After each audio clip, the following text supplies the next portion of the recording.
glad to have everyone online tonight. Couple familiar tiles out there, and then Jake and Dan, good to have you guys on as well. So tonight we're talking career transition. Previously in the month, we've been talking a lot of benefits, VA, healthcare, insurance. So we're getting into that next most critical topic, how to take care of yourself financially in your career as you get out. So we're going to cover a couple of main topics tonight. The transition process, how to set yourself up for success. I think Lou's going to be on in a bit to talk through some resume stuff, and then we have some resources we'll be sharing. But again, just the disclaimers for everyone, we are recording. You see up there, IDP's Meeting Assistant. So we record these so we can get it back out to YouTube so the people who couldn't make it in have a chance to tune in. And then we can share the resource out as well. So we'll have that up in the next couple of days. So I guess the disclaimer there is if you don't want something to be on YouTube, don't say it here. We'll turn it off at the end so you can share your grievances later. Yeah, that's pretty much it. And again, not recruiting, not sales. This is veterans helping veterans. So if there's a resource that is helpful to you, great. If not, okay, whatever. Say something and we'll get you the resource you need. This is not about a company or a dollar amount or positions or whatever. It's about you guys and us giving back to the things we love. So without further ado, quick introduction for our guest speakers. Again, big thanks to Jake and Dan, both U.S. Marine Corps vets, struck out on their own within the last couple of years, did the recruiting for agencies, I believe. And you guys were at the same agency, correct? For a while? Yeah, yes. We were. So they were crushing out there. I'm assuming number one and number two performers at the firm. And they decided, hey, we don't have to share with everyone. We can offer our great services at our own, and they're crushing it there. So co-managing partners and founders at Brown and Pierce Consulting. So guys, thanks again. And just for everyone's kind of flavor on it, you guys are mostly in supply chain management type placements, correct? Yep, absolutely. Finance. That's correct. Yeah, so we're finance, a lot of, I think all the names on here, finance. Lance is kind of a hybrid. Yeah, finance and former Perso. So a little bit of everything in here. So without further ado, guys, we'll toss it over to you and give you the floor for a little bit. Awesome. Thanks, Drew. Can everyone hear me? Great. Yeah, well, super excited to just connect with you guys for a few minutes. I know we'll kind of cover a lot of different topics. Wanted to start by just giving you a quick intro on myself, and then I'll hand it over to Dan to introduce himself as well. Quick background on me. I did 5 years in the Marines as a manpower officer or an adjutant. I really enjoyed that time, but I knew I wasn't going to stay in. So as I started looking at the transition process, I kind of evaluated what different careers I had available to me. I had spent time as the battalion adjutant at 2nd Tank Battalion down in Camp Lejeune before I went up to the Security Cooperation Group in Virginia Beach, which is where I met and had the pleasure of working with Drew. Did just a few months in the reserves while I was kind of job seeking, looking at different programs. I was balancing different options between law enforcement, between pursuing a master's degree, between just other opportunities in HR, and just really not really well informed on the transition. I did feel like I had a lot of time to deal with it, especially as I was in the reserves. But ultimately, what ended up happening was something that I think is going to be true for a lot of the discussion tonight. Is that the veteran network led to me finding a fulfilling career outside of the military. And that's kind of the point that I wanted to level set with everyone here today. I don't really consider myself to be a transition expert, right? I've had my experience with it personally. I've had the benefit of being in this space for the last few years, and I've seen it done really successfully, both from a business standpoint, as well as a bunch of my personal friends who have done it. But really what I have seen to be true to form is that the veteran network is your biggest asset when it comes to a successful transition out of the military. There's no secret job board out there with all the connections and the hookups. It is largely the folks that you're sitting next to on this call, the folks you're working with right now, those who have recently separated ahead of you or are going to come behind you and do the same thing. Those are the folks that we just need to be sort of connecting with. For specific industries, there's obviously going to be some synergies, some good resources in those specific fields that you're in to reach out to. But by and large, it's going to be, like I said, it's cliche for a reason. It's cliche to say that, but it is true that the veteran network is your biggest opportunity there. What happened in my story, I was, again, just exploring all these different avenues. I was actually really kind of leaning towards the law enforcement route, but I had my resume up on Indeed. I just had it up there. Indeed is the one where you can throw it up there and recruiters will reach out to you. You can also apply to job postings on there, but a lot of recruiters and employers will use Indeed to actively target job seekers. And out of nowhere, another Marine who happened to work at our previous company reached out to me and said, "Hey, Jake, I saw you were a Marine. You want to give this recruiting thing a chance?" I had no clue what recruiting was. And this is, of course, meant for manufacturing recruitment, not like military recruitment. And I was like, you know what? Let's do it. So I called the sheriff's office, told them I'm not coming. Sorry, you have to get someone else. And I tried the recruiting gig and I absolutely fell in love with it. So that's where I met Dan. I started a little bit after Dan at our last company, but it was same thing, a veteran owned and operated recruitment firm, a lot of Navy guys, a lot of Marines. Dan and I had the pleasure of also, after the first couple of years, we were put in charge of the military division of the company. We're refocused specifically on helping veterans in the manufacturing space find employment. So we worked on that for a little while. Things were going good. And ultimately, we sort of realized that we could be doing more for the community. We both had very kind of entrepreneurial streak as well that we wanted to take advantage of. So we looked at the market, realized the supply chain sector itself was pretty underserved in terms of professional headhunting and recruiting services. And we decided to make the leap last year. It was in September that we officially launched, and we've been very fortunate to have seen a lot of success so far. That's kind of brought us to where we are today. But right now, Brown and Pierce Consulting, if you want to check out our website, just go to brownandpierce.com. We're at 15 or 16 clients right now across 9 different states, and we are growing every single week. We're making placements in the sector, and just sort of continuing to grow this business as we go. Super fortunate to be in this position and be able to see it. The hiring process happen, a lot of military transitions and things that we've seen. Again, I'm not an expert on any of this stuff. I wouldn't consider myself to be, but we will certainly have some resources to share, and I'm happy to answer questions from a recruiting agency perspective that you may have. So that's a quick intro on me. Dan, I'll let you talk. Thanks, Jake. Hey, everyone. Thanks for having us here, Drew, and I appreciate you reaching out with this opportunity to connect. Myself, also former Marine. I served 10 years. I enlisted and I was a helicopter mechanic on CH-53s. Got out, went to school, got my my GI Bill taken care of, and came back in commissioned as an engineer officer. And I rounded out 10 years in the Corps, and I think everyone's going to have that point where you hang up the uniform, whether it's 4, 10, 20, or more. And we all go through this similar transition period where there's a lot of unknowns, a lot of questions, maybe some quiet things in the back of your mind, like, what am I going to do? Am I going to make it, right? And that's all normal. And I want to share that, I had a great experience when I separated from the Marines, and I found this opportunity in recruiting.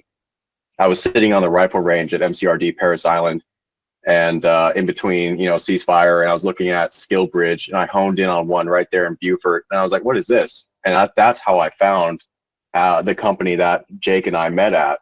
I interviewed and fell into recruiting on a Skill Bridge opportunity, and I absolutely fell in love with the relationship building, the sales aspect of it, and then just helping others succeed. And at the end of the day, that's what Jake and I get to do as recruiters, and why I'm happy to be here with everyone, just because I want to say it again, like I've been in many of your shoes. I imagine many of us here are in the process of transitioning or thinking about that soon. Wherever you are in your timeline, just know that, there are people to your left and to your right who've gone before you and are willing to catch you up to speed on what made them successful. So what Jake said, your network is definitely going to be here to help. And any bit that we can add tonight to that conversation, happy to do that. So with that, Jake is a very humble guy. He says he's not an expert probably 5 times, right? But I've been working with him for 3 years, and he's got some great things to share. He's a certified professional resume writer. So he's got some insight here throughout the conversation. I think he and I will be going back and forth and answering any kind of questions throughout. But that's me in a nutshell. I left after my 10-year mark, and I was thinking I was going to do 20 or more, you know, but it came to the point where I was like, I started having kids, started having a family, some things started coming to my mind, like, what do I want to do next? Can I have something different? And, you know, there's a lot out there, and I encourage y'all to look at it with optimism. And another thing being that you don't have to do what you're doing now next. And we'll get into that, but I know a lot of veterans, they have project manager, product manager, a lot of these kind of like, I will be good as an ops manager. But there are so many things out there, and all these various different sectors, from sales to things you may not have even thought of. And one of the best things you can do to uncover those hidden possibilities is have conversations with people like the folks in this room. So very happy to be here, and happy to have a conversation and answer any questions that might come up throughout, but that's my piece. Awesome. Thanks, Dan. And Drew, keep me honest on the time here, because I can certainly talk about this stuff all day. I really do love it. So yeah, before we kind of get into some really tactical stuff and some good data, some good statistics to share with you guys, I wanted to start off just like super strategic, a little bit emotional. I know we're Marines. We don't like to talk about our feelings. But one thing that I do think is worth mentioning is that change is hard. That is just a true thing. And if you're coming out of the military, that's a pretty significant change in your life. So just kind of giving the military transition the space that it demands a lot of temporal space. Okay. And talking some of these metrics, the average job search since 2021 has increased from a length of 4 months to 6 months over just the last couple of years. That's a very, very long time to be without a job. It's a very long time to be going through the process, questioning things. So the job search itself demands a lot of temporal space. It also demands a lot of emotional space. It's very common for veterans, even if they do land in a good company, they have a super smooth transition. Even if you're the Superman of the military transition and you get an offer and accepted and you start a role with the very first company that you apply to, it's very common for veterans to not necessarily feel at home in those companies, in those roles, right? And again, you're just changing from a different culture. You go from signing off an email with sleigh bodies, which is like something we unironically, Drew knows who I'm talking about, one of our mutual friends, always, you know, ends his emails that way, to entering the business world and the corporate world and feeling sort of a challenge to your identity and wondering, do I need to change who I am, the way I talk to fit in and things like that. There's a lot of emotional stuff that goes on. Again, I'm not saying you need to get a therapist or anything like that. I'm just saying that give the transition the space that it needs in your life. It is a time-consuming thing. It is a big change. That's okay. Again, another reason to rely on the people left and right of you. So with that, no more emotions. We can get right back down to business with the tactical stuff. Okay. First off, I want to explain some of the unique dynamics about the recruiting world. When you're kind of getting out there, you're getting involved with the job boards, the websites, the social media, the stuff like that. Okay. Probably the most important statistic. Actually, I don't want to say that. Just one of the key statistics is that a lot of hiring happens through Indeed. Okay, Indeed is the biggest job site in the world. It's a conglomerate. All sorts of folks are on there. There's actual employer companies that are not working with recruiters. They may have internal. They may have not. They may just assign that under the HR function. But by and large, the majority of roles are going to be on Indeed. The other big one, obviously, is LinkedIn. That's a little bit more social media focused. But really, those are the two big ones that I would say, if you're looking at getting out anytime soon, you should probably start getting comfortable with those platforms, taking a look at what's available on there, either putting your resume on there for Indeed, and again, that's where folks will reach out to you, or taking a look at specific job postings between those two sites, and maybe submitting an application here and there if you have some lead time. If you're coming up on the deadline of hey, I get out in 2 weeks or something like that, you definitely want to start your applications early. But those are, I would say, the two sort of most important sites. A majority of hiring that we see is going to happen through there. The big division, I would say, between those two is going to be, more senior level, multi-$100,000 salary roles, probably a better fit for the LinkedIn space. But again, Indeed is kind of like a catch-all for everyone, can find opportunities on Indeed. That's just my perspective of it. Some of the different actors that are on these sites looking for people and that you may come across, recruiters, right? Recruiters are not really one size fits all. And I think what happens a lot with folks is there's a bit of a misunderstanding sometimes on what it is recruiters do and, you know, the way that recruiters get paid. First of all, 99% of recruiters out there are going to be paid by employers to find people. So they don't really find people jobs, if that makes sense, right? It's good to connect with them. They may have an opportunity. If you're lucky, they may have something like available right now. If not, they may be happy to talk to you. They may completely ignore you because generally what they're going to be focused on day to day is taking an active role from an employer, whether they're an in-house recruiter who's on a salary just paid to fill that company's 5 to 10 open roles at a time, or whether they're a third party like myself who's working with 15 different client companies and working kind of one or two of their most important ones. Generally, day to day, we are laser focused on finding the right people, trying to track those guys down and getting them prepped, screened, and submitted for interviews with our client companies. So don't be surprised if you're talking to recruiters, connecting with them, and they're not really giving you the time of day. Obviously, you know, again, they should be cordial, they should be helpful as appropriate. I think they try to. In a lot of cases, we still try to help folks out, but generally, you know, the folks who are paying us are the client companies, and that's generally the dynamic I think a lot of people run into. It's just understanding the framework here, understanding where the money is coming from, and what that is incentivizing folks to do is understanding that that dynamic with recruiters. So that's kind of like who's going to be out there. One of the other myths we hear a lot is that if you work with a recruiter, it comes out of like your salary. Very much not true. We've never seen that. Anytime a recruiter works with a third party agency like us, they have already set aside budget. They've already tried to hire and not been successful. So they work out terms with us ahead of time before we talk to any candidate, before we do any work at all, and say, hey, we're going to agree to these terms ahead of time. This money is going to be there, you know, if you guys bring us someone, and that's it. It does not come out of salary. In many cases, we're actually able to argue for higher salary. We just did that with the last couple of placements. Actually, we helped them negotiate for even higher, in some cases, even than what is advertised on the listed salary range. So certainly some big advantage to working with recruiters. The money does not come out of your pocket. Again, it's just one of the costs of hiring. And I'm going to let Dan talk in a second, I promise. But that also leads to another perspective in the job market that I think not a lot of people understand. And that is that most employers perceive hiring as a risk. It is a very risky and costly endeavor for them. They may need someone to fill a role. You may come across big companies that have 100, 200 job postings open, and they really may not be super focused on actually getting people into those roles. Whether or not those posts are open or updated is kind of up in the air. Okay. So it's a really, really tough market to be in. And just understand that as far as what you're trying to communicate with your resume is obviously a lot of business value, but also extremely low risk, right? You don't want to be perceived as, if you've been in out for a job hopper or things like that, but also, again, just understanding that dynamic is going to be the case. We frequently see folks who are super active on social media, posting strong opinions. That just presents additional risk to employers when they're considering these things. We can see it sink opportunities from time to time. But just keep in mind that generally the company has been operating without you in it.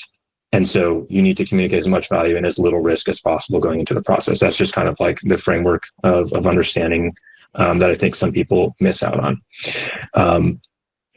I'm going to let Dan talk for a minute if you've got anything to add on that, or if I'm going crazy. No, hand it off to Drew. I think Drew's got his hand here.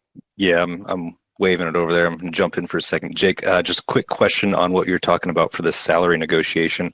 I know that can feel weird coming from a pay scale type life, especially if you joined at 18, 19, 20, this was your only job. You get told what you're paid, period. So when you guys are placing, how do you get that information on this should be higher salary, lower salary, you're in range, this is appropriate?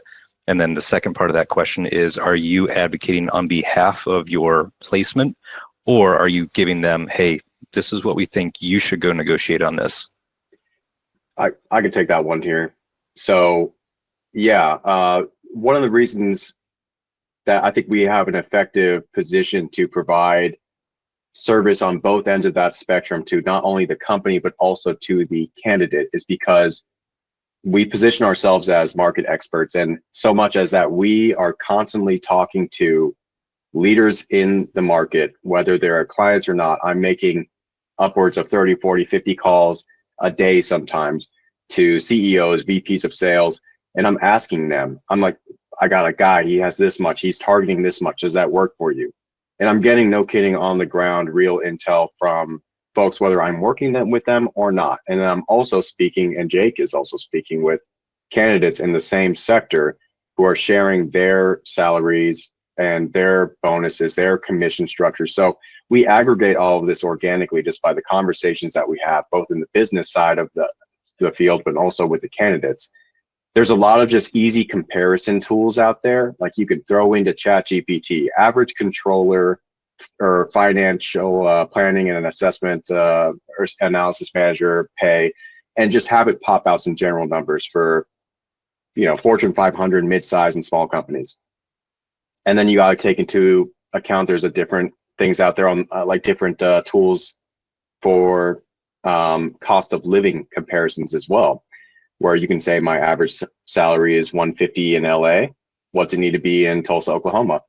So there's a lot of different factors that go into what makes a pay range for a position. When Jake and I are connecting with our clients, they will tell us, frankly, we'll pay between 90 and 120 for this position. And we can consult with them and say, we're seeing the market pay on average 130 for a top tier candidate with all the bells and whistles of what you're looking for. What do you think about that? And they say, yeah, we can make that work. And that is part of the thing that we do for our candidates as well, is we say, what would you need to know, what would you need to see to say yes in an offer? And we could take that to bat to the company off the rip. So there's no dating game. There's no awkward, like, how much does it pay? How much do you want? That's gone. We dispel any type of question, right? Every post that Jake and I are working right now, you see the job salary, the pay in there. And that's one, I think, powerful tool about using an agency recruiter is we're here to break down the nonsense and make some matches. And that's how we take that. And Drew, does that answer your question? That was spot on. Perfect. Okay, thanks. Where are we at next? Where do you want to go to? Yeah, any notes on just kind of like differences between recruiting agencies or recruiters, anything that I missed on that topic? Or from my perspective, pretty clear, really helpful, and also hearing some of the pros of using a recruiter who has data and connection to the company and multiple companies in the industry. Because I think if anyone else has gone through LinkedIn job posts or even Indeed and scrolling through, there's no salary posted. And where are you supposed to go get the information? You go on salary.com and it's like, well, this person could make $32,000 or they could make $460,000, same role, same location. So that's a very interesting point. yeah, that's a great segue into some of the things that we could talk about next, which is kind of like trends in the job market and some of the ways to navigate that. I guess we could even loop this into the tips for success topic. I'm going to give you guys some statistics. A good friend of mine, Marine officer, just made the transition out, just accepted a role. And these are the numbers that he gave me for how his transition out of the military went. He did 186 job applications, got 14 interviews, 13 rejections, 1 offer, which he accepted. He's now a technical program manager at a very large software company. Great transition. If you just look at his LinkedIn profile, what do you see? United States Marine Corps, big software company. What you don't see are the amount of time, the amount of rejections, the amount of ghosting, the length, all that stuff, all of that nonsense. The roles that didn't have salaries listed, the ghosting that happens, all this stuff is extremely normal. It's a really interesting time to be in the market. Kind of the overarching perspective on what's going on from what I've seen. I'll say this: it's always been hard to get a job.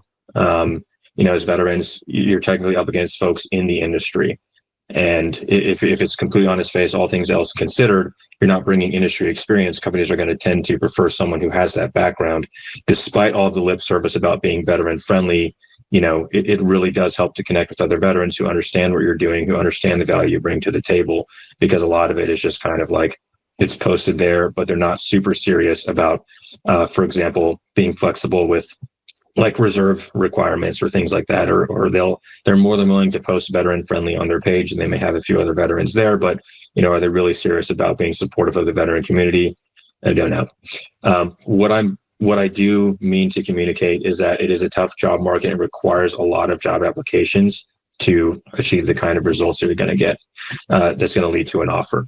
The process itself is pretty simple. Good resumes lead to interviews, and good interviews lead to job offers.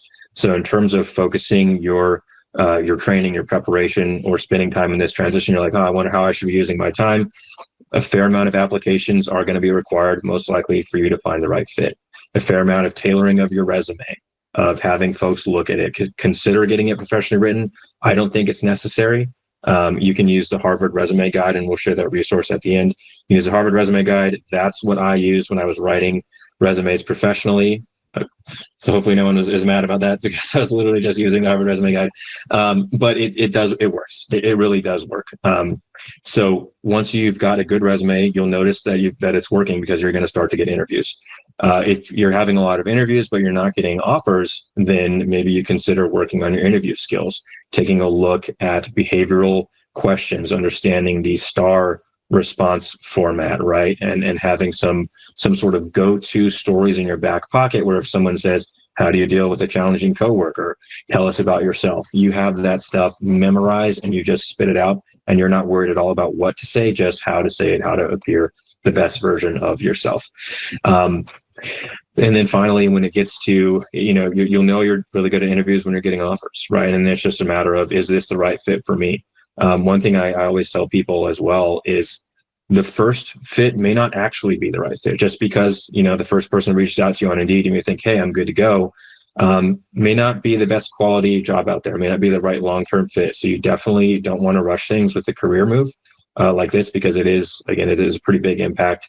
And you want to get things started off on the right foot. So make sure you're doing your research, your due diligence on the companies that are reaching out to you. There are a handful of scammers out there. It's not common, but it does happen from time to time. So just beware. That's basically the kind of market that you're getting into. Pretty complicated right now in terms of the macroeconomic stuff. Maybe a little bit of more emphasis on this in my sector, but we've got tariff concerns. We've got federal government layoffs, a lot of just of a sort of saturated market when it comes to talent. You hear about this stuff and a little bit of the fear mongering. There's nothing new under the sun. It's always been hard to get out of the military and to find a job. We got out during the pandemic. It's no different. Everyone's sort of doom and gloom, and you'll see a lot of that on social media. What we see right now is that companies are hiring. Companies still need people. So again, by and large, it's kind of like a lot of that stuff is not necessarily gonna stop you from getting the right role. Regardless, it's gonna be tough, right? So you have to do a lot of applications, and again, just continue keeping your head up. The perspective that I have on it is like the right fit for you is out there. It may not be right now, okay, but it is out there. You have to believe that, and generally, that's what we see is, even though it may take some folks longer than others, generally, the transition can happen very successfully for everyone. So some other tips that I want to share, let's see. So when you're doing these applications and you're talking to employers, it's not uncommon for you to deal with and to hear about things like applicant tracking systems, or now in the last couple of years, like AI bots doing screenings and rejections. I get a bunch of like weird AI phone calls now. My opinion on that is that those are largely kind of like the boogeyman things. You're going to see folks that are selling you resume writing services that claim to beat the ATS or beat AI. I think it's a lot of hype. Generally, a human being 9 times out of 10 is going to look at your resume. Now, the important consideration there is that every study, every statistic we know says that those human beings are only looking at your resume for between 6 to 8 seconds. Okay. So talking about strategy, you need to make that resume pretty concise, pretty clear in terms of the value you're presenting, pretty short, right? I see a handful of resumes coming out of the military directly. Folks have 4, 5, 6, 7 page resumes. No one's reading that. Just my opinion. I don't think anybody in the world has time to read that line by line. So keep it short, keep it to the point. So someone else is talking about resumes, right, Drew? Is that? Yeah, but go ahead. I mean, you guys are the pros. Yeah. I'll keep it high level and kind of like what I see is generally true. So when it comes to resumes and the tactical stuff to do with it, again, in terms of content and formatting, Harvard Resume Guide is going to be your definite go-to resource here in terms of something you can refer to, and it has sample versions. It has great information on why behind all of this stuff. But again, just kind of understand the overarching metric here is your resume is getting looked at for 6 to 8 seconds, right? The average job posting gets somewhere between 200 and 300 applicants. That's worse in finance. It's worse in tech. Again, you're up against quite a lot. So just realize that no one's going line by line. Make it to the point. Now, what is the point, right? What do you put in your resume? The biggest thing that I see, a lot of folks are too focused on, is this wording right? Am I saying the right magic keywords that are going to get me through this software system? Again, I think that's largely not the problem. The problem is people are not using metrics. Okay. And I think this rings true particularly for veterans as well, is that we kind of get wrapped up in how do we translate this? Do they know what a battalion is? What everyone understands about the military background is they understand numbers. They understand I led this many people. They understand I was in charge of an operation that resulted in this percentage increase in efficiency, or we passed this inspection that only has a whatever normal percentage rate, or I managed a budget of this dollar value. People understand numbers, they understand metrics, they understand awards and successes. That's the bulk of what your resume needs to be. It's those hard achievements rather than sort of the sort of flowery, I'm a dynamic change agent, impact maker, strategic thinker. You can have a sentence or two in there. I mean, it's not bad to have that, but by and large, when you're coming to the content of your resume, metric driven is going to get you a lot farther than all of the other stuff. Okay. One of the other key metrics, I don't want to get too into the weeds on it, but basically you can get super wrapped up in like eye tracking studies and everything. When I submit a resume to a client of ours, they're looking for a few things. First off, they're looking for relevant job titles, they're looking for previous companies, and then they're looking for the success metrics, right? As a veteran, it's going to be tempting to want to tweak those job titles to match things in the private sector and like over translate your experience and say, well, I was a battalion commander, so is that like a CEO? I wouldn't recommend that. Again, keep it focused on the metrics. They may not know what a battalion is, but they know how many is 500 people. Okay. The acronyms, you can use them. It's probably better to sort of just say a military operation rather than operation whatever, or things like that. Again, really the success point is going to be not over translating it, capturing the successes you brought to the table, and then really leveraging the veteran community who does understand your background is going to be critical. Again, just another testament to it. Another friend of mine was, again, by all outward standards, extremely successful, transitioned from the U.S. Navy to a software engineer role with Apple. And from the outside, no qualms, no challenges whatsoever. But he was rejected by literally every other FANG company. Again, largely because they just didn't really understand his Navy background and what he was doing. The guy is one of the smartest programmers, software engineers, probably in the world. But it took someone at the company who had that military background to understand his resume. And it didn't matter how much he translated it or what he said, or if he was saying, the Navy's cyber IT, whatever. Again, it just takes that veteran understanding some time in that connection. So I keep coming back to it, but I really just got to keep driving it home, as that's going to be your best bet there is connecting with veterans at the company. And then last thing I'll say before I hand it back to Dan is following up with people after you submit an application is going to give you a good sense of what to expect. If you can find out who the hiring manager is or who the supervisor for that role might be, shoot them a message on LinkedIn. Or find their email if you can, and try to get some additional confirmation that they've received your resume. And that's going to help you stand out from the stack of resumes that are in the system. And again, just kind of give you an indication on like, hey, I don't know if they're paying attention to this one at all because no one's listed, and it might take 4 months for them to get back to me. That happened to myself. I had one of the roles I was getting emailed 4 months later saying, hey, you want to come and interview? I was like, I'm 3.5 months into a recruiting career, so no thanks. Again, versus like talking to a manager, and if you get them, hey, 2 days after you apply, and they're like, okay, I see your application, give me a couple of days, I'll get back to you. Great sign. So just little things like that. Want to hand it over to Dan real quick. What other insights, strategy, tactical stuff, tips Yeah. you have for success? Yeah, I think you were nailing it there when you talked about metrics and what stands out on a resume. I with the 6 to 8 seconds, we are, we're guilty of that as well, right? We see resumes all day long, and I could tell you, we're looking for those dollar signs, percentages, numbers of direct reports. And in the business world, a lot of what it comes down to is how much money you've saved a company, made a company, or how more efficient a process you've made, how much more safe a process you've made. Like, these are things that business leaders care about, and is mostly just money, safety, and efficiency. So those are some key things to really put on the resume. And like Jake was saying, you guys have had, and girls, everyone's had amazing careers to date, and you should all be very proud of it. But I would leave out some of the more fluffy language until the time to tell your story in the interview. I saw there was a hand raised. I didn't know if there was something that was immediately following after Jake. I got a few more points, but I can turn it over real quick. Is it Jerry? Yeah, no. Go ahead and keep going. Okay, man. Raised because it's fresh on my mind, and I'll catch it after your information. Gotcha. Okay. One other thing I'd say, as far as a differentiator, and we're kind of bouncing around, but the resume we just talked about, things that stand out. 2 is informational interviews.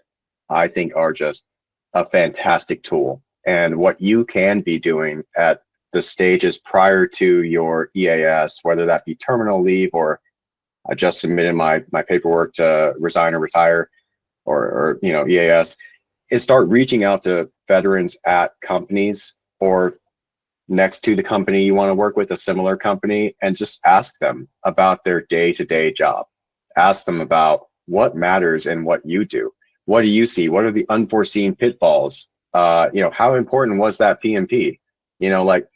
Get those questions out there. And what I found super awesome about the community, again, I love being in the veteran community, because when Jake and I started our business, one of the first things we did was reach out to presidents and general managers of logistics companies to just talk and listen and understand their concerns. So these informational interviews will be either one of two things. One is you walk away knowing someone in the industry, and you've learned a little bit more about the jargon, their language, their acronyms, what they care about, and you can use that when you interview. Or 2, they say, hey, you know what? I know a guy who's hiring, or let me go talk to my boss, or I'm the boss. Let me give you a job, an opportunity to interview. And then the third thing, while we're talking about differentiators, one thing that I find to be a classy move that's not quite often used is a thank you note after an interview. We may have 5 candidates interview for a job, and if all 5 of them were tied, I mean, that's not really going to happen, but if 1 or 2 of them were the top, right? The one who could send a thank you note that's well articulated as to why they want to join that company, how their values align with, go to any company and go to their about section, check out what their values are, check out what their mission statement is. Does that resonate with you? If so, don't fake the funk. Just tell them how that does and how you think you'd be a great fit in their organization. Wrap that up in your thank you note, and you are just that much better than the person who interviewed right after you. I think that's a big standout differentiator. I've seen that work quite well. People's, we got a guy placed in a position here last month. Two actually used thank you notes. Did well with that. So I will pause there before I continue to ramble. Yes, hey guys. So with that, what do you guys view the importance of networking, and how far out should members begin networking when they go to for potential transition over from the service to the workforce?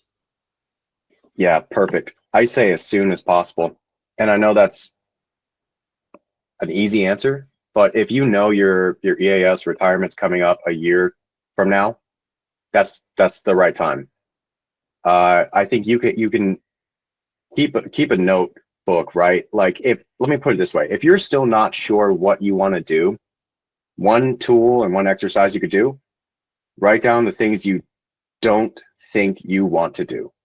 Write them down. Like, I didn't want to be in HR. I didn't want to be in finance. I didn't want to be in sales until I wrote that down and I challenged myself as to why. And then I ended up in a position that's in sales and I love it. But what the point I was going to say is that the networking can start right now. LinkedIn is powerful. It's super easy. You can type in veteran and it will type up, every veteran in America on LinkedIn. Then you can go by industry. You can filter by so many different metrics to find the people you want to connect with. You can even go past company and go Navy, Army, USMC, and find them like that. Connect with them, start having conversations, and I would just say now's the time. And I hope that's a fair enough answer for you. Now, when you're talking about like for the job, if you're networking a year early, expecting that you'll get your job offer 6 months in advance, I would say that's extremely rare. Most companies are looking to fill the seat now, which is why the position's open. I would say in earnest, applications for positions would probably be within that 3 month at the earliest window from the day you can start working, whether that's day one of terminal or day one of your EAS. And I hope that answers your question, Jake. If you have any additional insight, or if you have any additional questions, Jerry, let me know. That also spurred my thing as well, is like trying to start or look for jobs about 6 months out or so. If the member is close to being 3 months out, or potentially can take a part-time position within the company to help start growing, what's the idea for or what's the pulse on some companies out there that you guys may see to have concurrent ethics memos drafted for the service member to do part-time work with them, and then obviously when they hit terminal and whatever, to have the post-government ethics memo done as well, as a tool to help them get into the company, maybe start networking, understanding the business processes on a part-time basis. Sure. Is this in relation to SkillBridge? I think you kind of lost me there on what.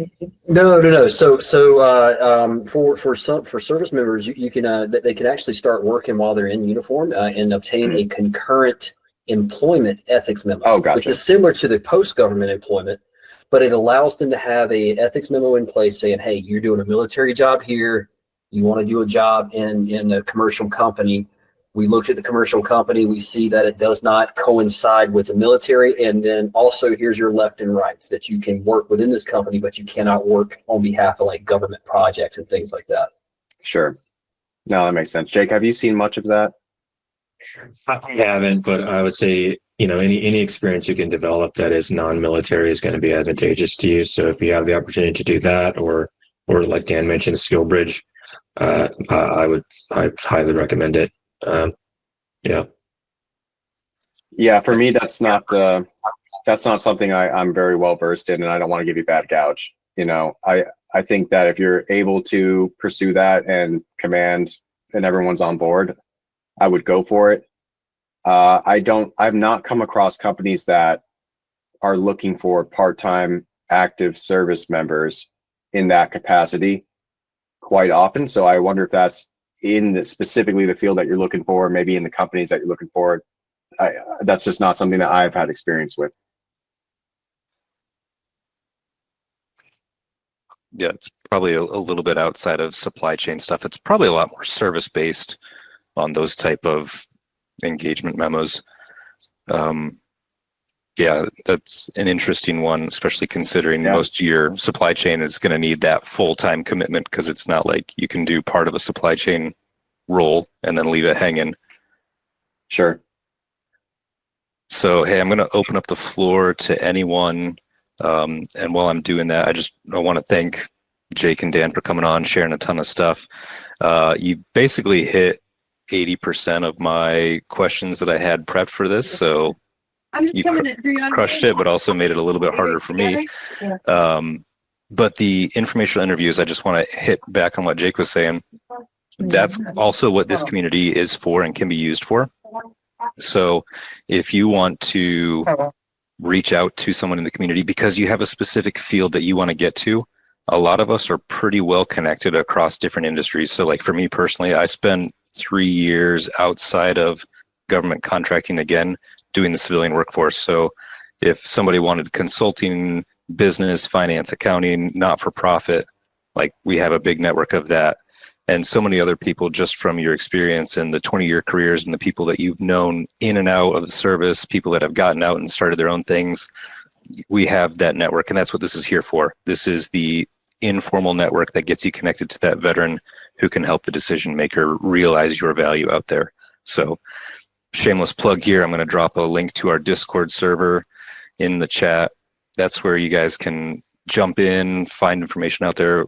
It's not super active right now, but after every call, we post the information that we're getting, and then as resources come up. So Jake was mentioning the Harvard resume stuff. I threw some links in there too, but whatever Jake and Dan sent over, we'll put it out there, and you guys are more than welcome to ask questions there. So I'm going to pipe down for a minute, open the floor to questions, see what we got.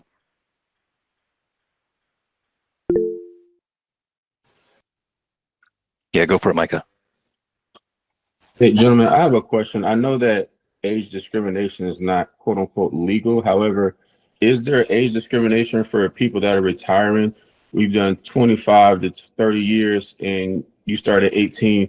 You're retiring at 43 to 48 years old.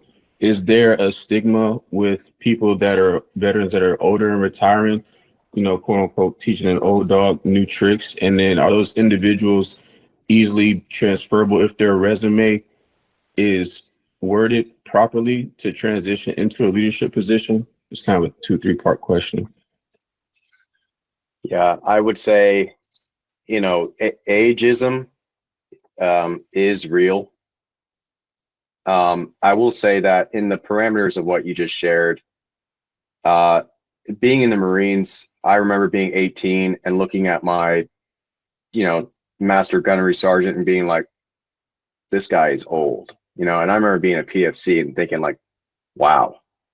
And now I'm 18 years since I enlisted and I'm looking at myself in the mirror and I'm thinking like, I'm young. I don't know what I'm talking about, so when you get out into the civilian workforce, 40s, 50s, very prime working ages. And I think that's also part of the mental shift, is that you're going to find yourself amongst peers who have spent 20 plus years in the industry, but they're not considered in that bracket. So I will just say, with what the parameters you just shared, I would not be concerned. We're working with candidates in that age group routinely, and we do place people as high as into their 60s in jobs. I once placed a 70-year-old. He had a PhD. He was in a scientist position, right? But look, what I'm getting at is ageism real? Sure. Is it something you need to be concerned about? I don't think so. You may be considered overqualified, but finding a position appropriate to the experience that you have is why we have this lead time and these resources to help achieve that. And Jake, did you have anything else to add to that? I think you pretty much hit the nail on the head, Dan. It sounds like for your specific situation, I wouldn't be worried about it. Like Dan said, it can be a concern, but that's like largely when you're reaching that retirement eligible age, completely ready to exit the workforce. That's when we start to get a little bit nervous about it. There's things that you can do with your resume, but for right now, I don't think it's really a concern. At that point, when I'm talking about some of my resume clients, that's when they start asking questions about, hey, do I need to remove the dates from my high school or things like that? That people are going to start doing math here and realizing, hey, does this guy have, how much runway does he have? But largely for military, that's not going to be a big concern. So. And my last part of the question is, do you see a lot of individuals getting hired in that are of that age and have those many decades of experience, getting hired straight into whether it be middle management or leadership positions in that new company? Yes. And, Micah, I'm going to say it's a lot of also just how much I don't want to say is risk, but I want to say medium and larger sized organizations, I think, can absorb risk of unknown in saying that this gentleman has 25 years of leadership experience, soft skills, education that you can't get anywhere else in the world. We know that they can lead and they can produce. Management would be a great fit in our organization. But if you're going to a small company and expecting a higher management position in a role that requires years of that industry experience, you will not be able to likely walk into a small organization and say, I'm here to be the top dog. You can find companies that have, 5,000 to 10,000 people. Like what I was saying earlier, when Jake and I reached out to leaders who are now general managers of logistics nodes, those individuals were prior E8s, E9s that I had worked with, guys that are now the general manager. They used to be Motor T, maintenance chiefs and logos and S3 ops chiefs, and they stepped into a management position. So those are, real life stories of success from people who found the right size company who's veteran friendly, willing to see the comparison and the ability that you're bringing to the table, and willing to accept that risk of the unknown, that you don't have the industry experience that someone with your same years in the industry does, right? I hope I'm not running in circles here, but does that kind of make sense? Does that answer your question? Yes, absolutely. Thank you very much, gentlemen. Of course. All right, I'll leave it open for another minute, and Yeah. if nobody else got something, Jim, it's on you. Yeah, I got a couple of questions anyway, so roll into closing, but I wanted to put a couple of things into context. Dan and Jake, again, thanks so much for coming on. Really, really refreshing to have, some outside sources come on. I don't know how much Drew filled you in. I think we've been doing this for a year and a half now. And it's great to have some outside resources come on, especially with the experience you guys shared. I thought it was incredible to hear you got a manpower officer and a 53 tech turned engineer officer out here running their own recruiting firm, and what you guys said, one of you said earlier on about like, hey, you never know what's out there, right? Don't think that you're bottlenecked, right? For us as financial managers, there is such a tendency to like go, and there was almost like, I used to joke when I was getting out, like there was almost a natural career progression. It was like you were a 34XX and you went to work for a company, Selkie Aon, right? And it was like almost a natural career progression. And so many of us are afraid to, I don't know if we're afraid to, but you're kind of like, hey, I've been doing this for 20 years. It's a very niche skill set, and you naturally progress back into it. So I really liked what you said about using some of those other tools like Indeed and things, and the soft skills. And I talk a lot about hard skills and soft skills, right? I say hard skills make you eligible, soft skills make you competitive, but like those soft skills transcend and translate into other things, right? And so I really liked when you said that, like as a financial manager, it's really easy to get hung up on, I saved this much money, I manage a budget of this size, but think about all the other things you've done in those soft skills and how they translate a little bit. So, just thank you guys. I liked a lot of things you said. I do have a couple questions and I'll get to them. But I wanted to share the context too of the group, like you've got a couple IDP individuals on here, we're out, we're trying to help IDP grow. So I think a lot of things you said also are very useful to us and the leadership team that are kind of running the company, and understanding, some of the things that the people we're interviewing or how this network can be helpful. But we do have quite a few individuals on here too, like that are either still on active duty and, nearing the end of their career, some that have recently dropped their Appendix J, I think, and some that are already on the other side, but still in the job market. So, I think very useful information specifically for those individuals. I like to use the STAR method. Just a little note, like I work I'm on the Strongsville High School Business Advisory Council. We were just talking to juniors and seniors in high school about the STAR method. So the situation, task, action, result. That's a great one. So, but I'll get to the question here. So, you mentioned, and I think I heard you talk about it a little bit, but those, kind of transitioning and branching out and finding opportunities in different job fields. Do you have any any examples of individuals maybe that you know that have done that? I think you mentioned like a Navy guy that became a software engineer. Any relative examples or other kind of stories of individuals that have kind of gone down a different career path? Because I'm just asking because this particular group is a lot of financial managers. Actually, Kevin's a manpower officer, Lance a manpower officer. But just kind of how do you go about that branching out a little bit? Yeah, one of my peers at Paris Island who was getting out was an infantry officer, Naval Academy grad. I think he majored in history or something to that. It doesn't matter. He wanted to become a medical device sales. There's a lot of money in that. But when he told me like, yeah, I want to get into sales, I was like, why would you do that? That sounds awful. You're going to go knock on doors and sell stuff out of a suitcase? Dude, what are you doing? Like, the idea of sales conjures these types of visions from what we've seen on Always Be Closing and, what media portrays of the position. Well, he's knocking it out of the park. He got a job. They reload him down to Texas, and he's making great money in medical device sales. Infantry officers, a lot of them want to go CIA, FBI, DIA, your alphabet soup, or into the policing, something like that, right? Like that's kind of a common segue because you're trained to think this is what I'm good at, or project management. But there are quite a bit of different lucrative and fulfilling career paths out there.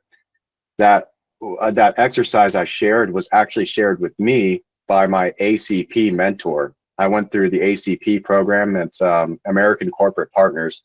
I was paired up with a corporate VP at a Bristol Myers Squibb who was a helicopter pilot 20 years ago. And he told me to do that exercise. Write down the things you think you don't want to do and then challenge yourself as to why.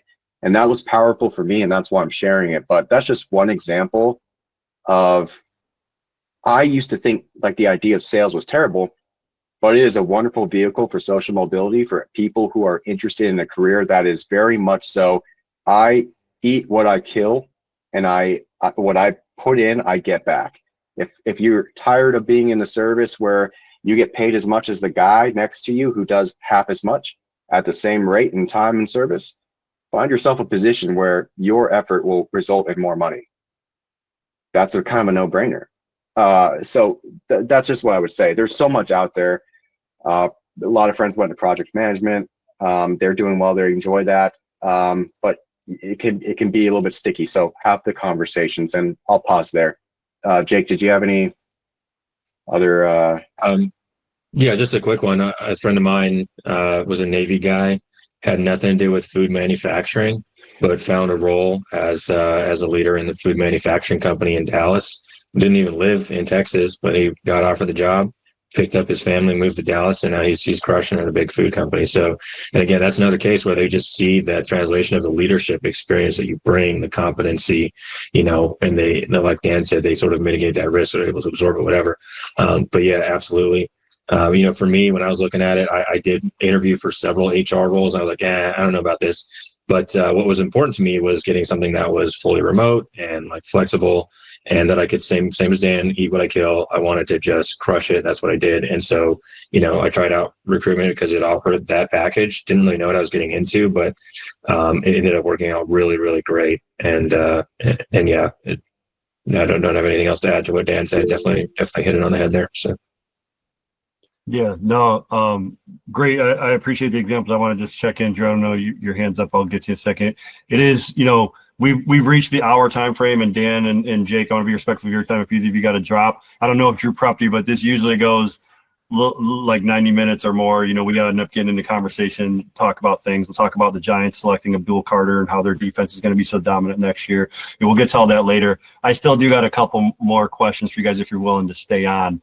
But I like a couple of things you said, eat what you kill. Cause I used to always say like, man, it's so frustrating. Like, it doesn't matter if you're a major and you're number one in the RO's profile or you're number 5, like we all get paid the same. Right. So that's one of the things I like about being an entrepreneur is like the hours I put in and we got a great leadership team. We work hard. The company grows. So, I appreciate that sentiment there. Drew, did you have something, or were you going to do it? No, I was going to say, actually yesterday I was down with the Army on Fort Jackson. They're doing their big, so the Army has a finance corps, and it's their own standing command with a 3-star general, sergeant major, all this stuff. And I was talking to he's about to be retired first sergeant, financial manager. And while he was on terminal, he knew that he wanted to do something other than financial management. And he went and got his realtor's license 2 years before he retired. So he's on terminal now. He saved up all his days. He's an active practicing real estate agent. He's crushing it because he's been in people engaging roles, dealing with difficult situations. He's like number 3 in his brokerage across South Carolina. And he knew that he wanted to do that. So I know a couple guys who have done that with insurance sales, real estate. So like there's options for those of you who are still in. You could try something out while you're still on active duty. It's not competing with what you're doing. Obviously go talk to your command to make sure everything's kosher. But there are opportunities to figure out if you like that sales, the kill what you eat mentality, and you can find a fit. Awesome. So yeah, if you guys are cool, I got at least one more question, but I also liked, Jacob, you laid out how you set out your priorities ahead of time. And I've talked to a lot of individuals about that. Like you got to decide what's important to you, right? Is salary the most important thing? Is remote the most important thing? Which a ton of people coming out now are like, remote is the most important thing to me, right? So that's when maybe you do got to start looking at different industries, right? Like maybe if you're a financial manager from the Marine Corps that lives on a farm in Missouri, you might not find a lot of Marine Corps jobs. I feel like I'm being attacked, Jim. No, I'm not attacking you. I swear. You had just put your hand up, so I just had to start talking about you. Go ahead, Brandon. You got your hand up. I'll talk. So you go first. Yeah. No, Jake and Dan, I had a question. I've pinged Jim about this recently. So I've submitted. So I went on a med board. My EAS retirement date is 4/29, right? I like to think my resume is pretty robust. I've bounced it off a bunch of professionals, both military and professional, and Jim and Lou and a bunch of other people. They say it's straight. It's good. Don't really need to change it. It's ATS, compatible or whatever that means. But I am not. I'm getting rejection emails almost as rapidly as I apply for positions, and it's disheartening. You know what I mean? I did reach out to you, Jim. Plug your ears real quick. I sent you guys a message to hit me up because I was on this call and I searched you guys like, help me find a job. I need employment. So what do you guys think when I got a resume that's been sourced and validated, if you will, by multiple business owners, hiring managers, professionals across the board that doesn't have military jargon associated, right? All those words are translated to civilian-esque, but there's just nothing that's coming back at all. And I'm in finance, I'm not. I don't know. I'm in finance, so everybody needs money in accountants. Yeah. How many? Can I ask how many applications you've submitted total? Do you know? Have you kept track of that at all? Or I stopped keeping track after about 120, and then I just gave up. Yeah. Now I'm just blasting the shit there. Yeah. Unfortunately, super common. Very normal.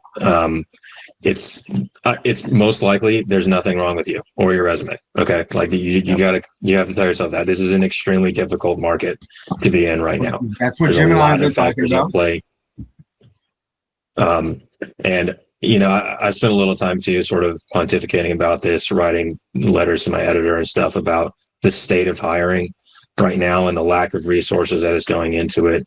The competing interest and investment in technological tools like AI and software platforms. If you look at it, all the money's going there right now. It's not really geared towards making the hiring process easy for job seekers. It just isn't. And so a lot of it just has to do with timing, staying in the fight, continuing the applications. I showed an earlier story about a friend of mine, 186 applications. Yep. 14 interviews, only 13 of them rejections, right? And I wish I had more for you. The only thing I would say is at this point. Now, let me ask you this, and I know I'm interrupting you. No worries. But So if I have a dollar amount that I know I'm worth in my head, Yeah. I know based upon my peers that have been in these roles before, where I have a similar and or better background than they do, should I be lowering my dollar amount or should I hold off to seek gainful employment? Because I'm in between a rock and a hard place. So I have a dollar amount based upon market research and all this other stuff. But Yep. my perception is a lot of these jobs that I've been applying to are either internal hires or they want to hire the kids straight out of college for a lot less than they can pay me for. So I have a threshold, a minimum threshold that I need to pay my bills, right? But that's nowhere near what I feel I'm worth in the workspace. So would you recommend, or do you guys recommend I keep my threshold, or should I be more competitive from a financial standpoint to be more attractive to the organizations that I'm going for? I understand the question, and I want to ask one question before I try to answer it. But Yes, sir. Brandon, have you tried to link up with a headhunter in the finance space, or have you just been organically applying through companies' web pages? So until you guys, I haven't even thought about looking at a headhunter because I felt like my entire life they've been grimy. Yeah, so that's fair. It is. You guys seem genuine, so yes. Well, some of us are grindy. Some of us are grindy. Maybe Jay. And the ones that are on LinkedIn, those are the ones Okay. that they're just like, ew, I don't want to, you know. No, And I don't no, know if the ones that hit me up on LinkedIn are a scam because, like Jake said earlier, LinkedIn is like social media now. So I mean, heck, half the jobs on there are probably they're just posting it to bolster whatever they need to bolster within their organization. They may not even be actually wanting to hire people for that position. Sure. I would say one avenue you can try is to reach out to a industry specific recruiter. You can Google it or LinkedIn and type in recruiting agency, consulting, financial recruiting. There's plenty of headhunters out there.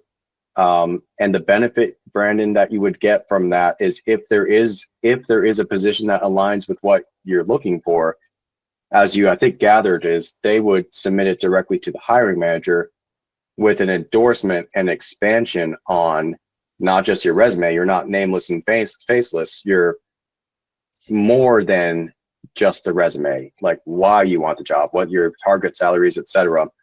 And that can cut through the noise of that the poor corporate recruiter who has 500 resumes to skim through and rejects 90% of them.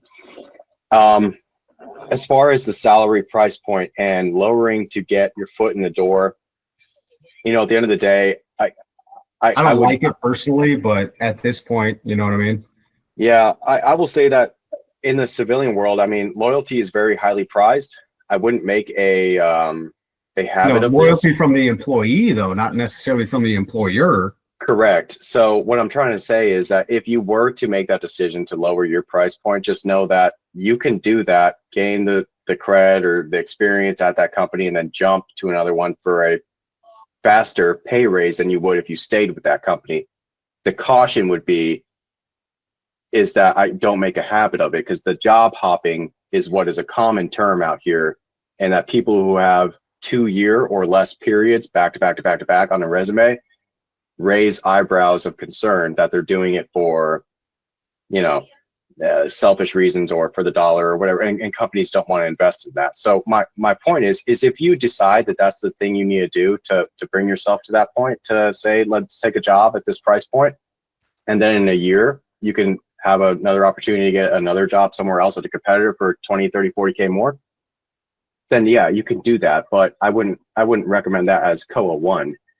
I would try a couple different avenues, and one of that would be that career specific recruiter to see if they have any positions that match with what you're looking for.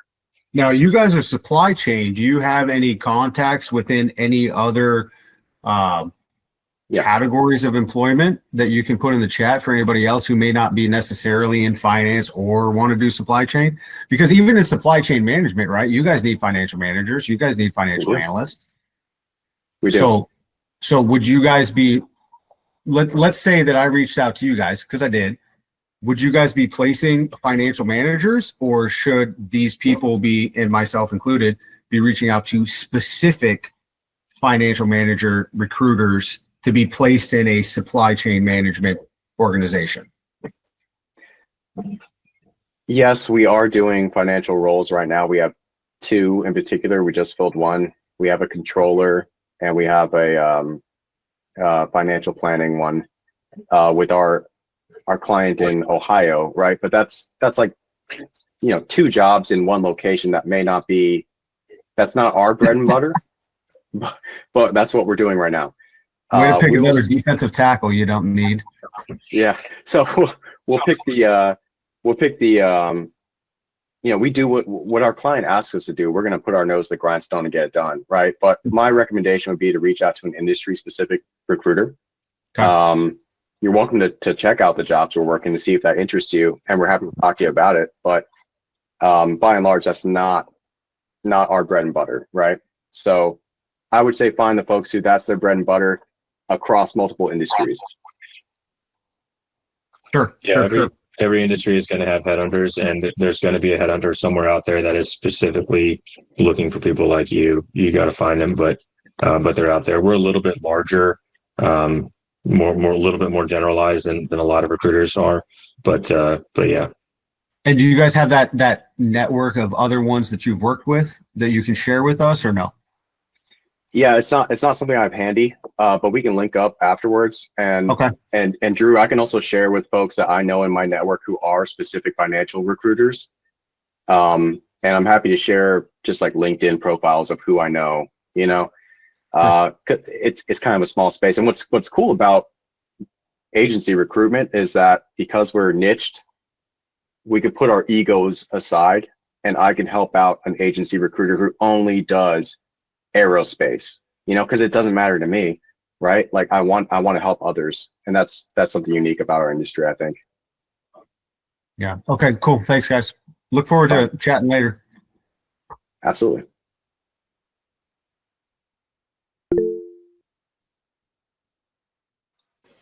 Micah, go ahead. Do you gentlemen do resumes? Because I have an idea of starting a resume now and then adding to it later, because you know we're all gonna get greater later. The more we get, the more degrees we get, certifications, the more experience we get. Just so I can get, is there where I can utilize you guys now to kind of get a resume started? I know the most successful resumes I've heard are targeted for what that job is looking for, a specific job you're applying for.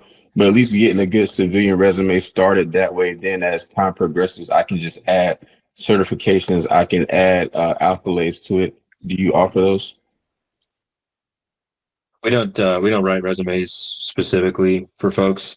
I'm happy to take just a quick review of it, just kind of give you some quick pointers. Your best bet in terms of ROI and time spent is going to be just like I said, using that Harvard resume guide. You can use Resume Now. You can use Top Resume. You can use, there's veteran specific resume writers out there. Again, you can do it, but really the thing that matters most is going to be, is it like a professional, clean format? Is it metrics focused? Is it relevant to the role? That's kind of it. The rest of the stuff, even the ATS, you know, stuff that they say, I really think largely that's a way to sell resume writing services, honestly. Yeah, just that's what I would say is probably the best bet. If you want, I can drop my email to you and then be happy to take just a quick review of it as well. But we don't do like professional writing services anymore. So. Yeah, Micah, another thing that's out there for you, Hiring Our Heroes will do resume workup for you. They have a pretty good format in general. Some of it depends on the person that's assigned to support you, but it's all free. If you just tell them like, hey, considering transition, this is my timeline, here's my stuff, they'll work with you. But another thing that I'm trying to get on the calendar for kind of an in-between meeting sometime, or just doing a recording using some AI tools like Jake mentioned earlier. So like Notebook LM is Google's version of ChatGPT. What you can do with that platform is take these Harvard formats, so like the stuff that we linked in there, list it as a reference, then find some job descriptions of what you want to do. So it'll have the requirements, it'll have the objectives, all that stuff. And then you fill in with your capabilities, your accomplishments, all that stuff, and tell it, reference the Harvard material, reference the job description, spit me out a 1-page resume that meets this. That'll give you like a 60 to 80% solution. You go in and make it not sound like a robot. So use the Grammarly AI check that's free, stuff like that. And there's a lot of good resources. So we'll put some stuff out there on the Discord, send it out on the distro, and then whatever Jake and Dan can give us as well, we'll make sure it gets out to everyone. Awesome. Thank you, Jake. Thank you, Drew.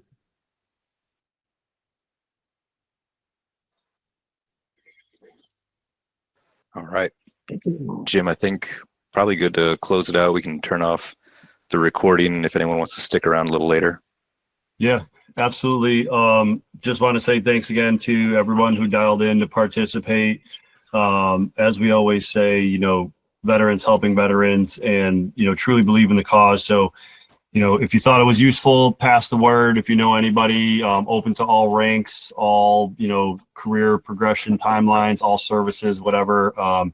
So, you know, anybody that knows anybody that could benefit from this, please bring them on. Thanks for the good questions. And to Dan and Jake, again, thanks so much for coming on. Incredibly useful. You guys knocked out of the park. So Drew, good job linking us up with them.